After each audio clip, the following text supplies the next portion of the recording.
бирөөгө бир жамандык кылсаң билип коюңуздар. Эгерде сиздерди бирөө дубалап аткан болсо, өз өзүнө кайтат.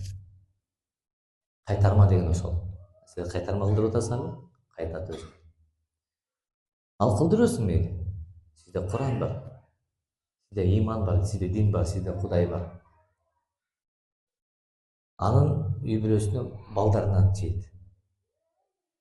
Бирок эң жаман акылсыздык ошол жана жасалган каргыш, кара дубанын бардыгы өзүнүн балдарына кайтып келет, ошолордон чыгып кетерин тиги аны ойлобойт. Ойлобойт.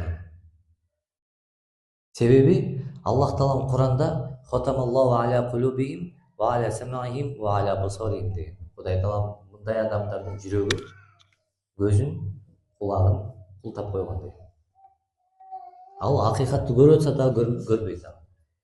Айтсаңыз укса дагы укпайт аны. Жүрөгү да сезбейт.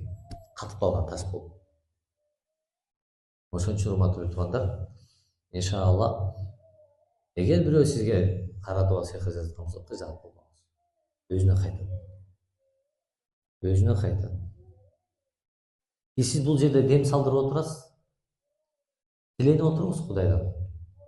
Аллахым ким жазаса өзүнө кайтам. Болду.